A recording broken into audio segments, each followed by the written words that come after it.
concept that a lot of modern people find very hard to accept is that their minds have defilements. They think that their minds are perfectly fine.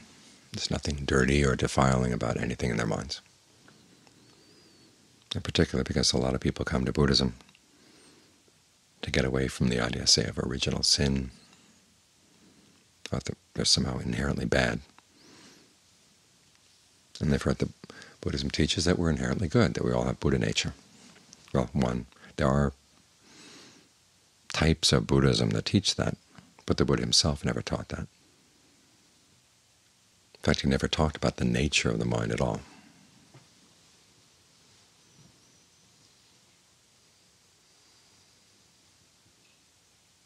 And two, the fact that the mind has defilements doesn't mean that we're necessarily good or bad or anything. It's just recognize that there are states of mind that obscure the mind. They obscure clarity, obscure the brightness that can be found in the mind.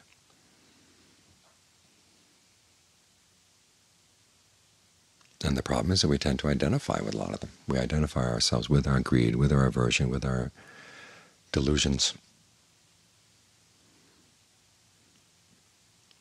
But we don't like to recognize them as such. We speak of them in other ways. This is my identity. This is my background. This is the way I've been brought up. This is how I've learned how to function in the world. These are the attitudes people have. There's a passage in one of Ajahn Mahabhu's Dhamma talks where he's mentioning to the monks, suppose the Buddha were able to see your defilements. Don't you think he'd be disgusted? I've heard people react to that, saying the Buddha wouldn't be disgusted with us, and the Buddha would love us. He would be compassionate toward us. I mean, that's really defining yourself very intensely with your defilements. Our attitude is love me, love my defilements. But it's because the Buddha has compassion for us, is that he points out that the mind has defilements, and they can be removed. That's the important point, is that the fact that there's a defilement there doesn't mean there's a permanent stain on the mind. It's not like grape juice or something you can't wash out. But it is important to recognize that these things do cause suffering, and they certainly obscure the mind. We have to let them go. It's good to see these things not as things in the mind, but as actions, as habits.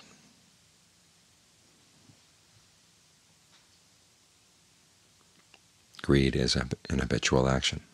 So is anger. So is delusion.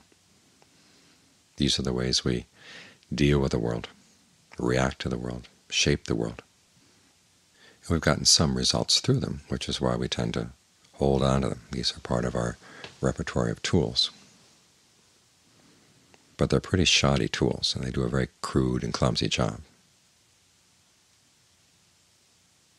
And you look at human history, and you read in each generation that there's so many good things that could have been done that weren't done because of people's greed, anger, and delusion. And it's amazing that the human race has gotten as far as it has. Some people think that it's because of their greed that we have progress. But you see what happens when greed gets unbridled.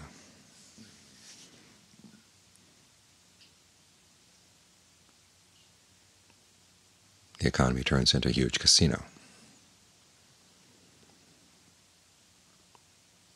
And the things that could be done with the wealth of the country just get frittered away. The same with anger. You think of all the money that's spent for armies, munitions, all the mines that are used in order to create all kinds of weapons, and all that intelligence that could be used to solve so many real problems in life. Again, it's amazing that the human race has gotten as far as it has. And delusion is even worse. prevents us from seeing the harm that's caused by these qualities in the mind. A case in point is when we look back at our upbringing. We come to Buddhism from other traditions, Hinduism, Christianity, Judaism. And a lot of attitudes get buried deep in the mind from these traditions. Or we may be coming from a modern Western scientific attitude, materialist attitude.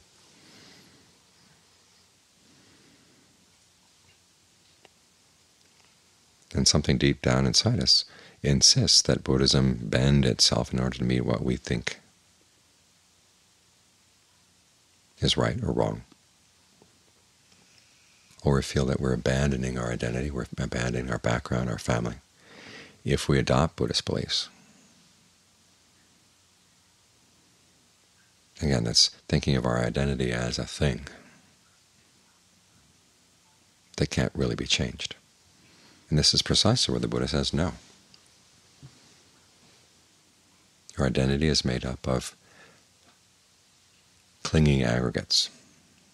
The clinging itself is an action. The aggregates are actions. Each of the aggregates is defined by an activity. Form deforms. In other words, it keeps changing. Feelings feel, perceptions perceive, fabrications fabricate the other aggregates into actual aggregates, and consciousness cognizes. These things are defined by their activity, and those are the raw materials from which we create our sense of self.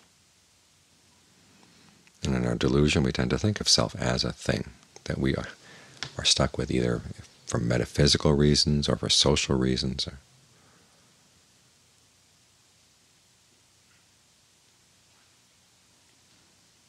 But it's not the case. Selfing is something that we do. We can pick up things from our environment. We pick up ideas from our environment. Largely in the course of our quest for happiness, our quest for pleasure. We find that certain things are under our control, and there are certain things that we want. And we define ourselves around the we that controls and the we that wants, or wants to experience certain things. Self as producer, self as consumer.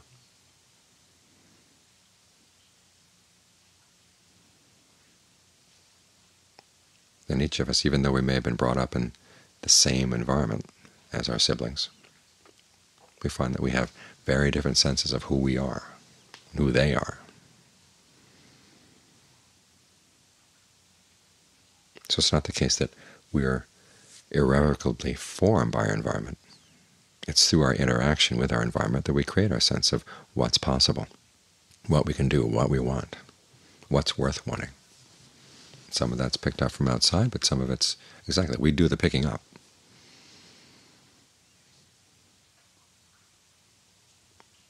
If you've ever been a parent, you realize there's only so much you can force on your child.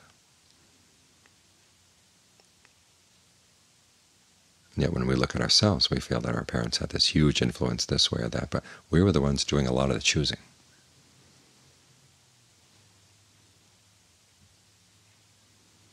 And so the question is, did we make good choices? And if we didn't, we can always change them.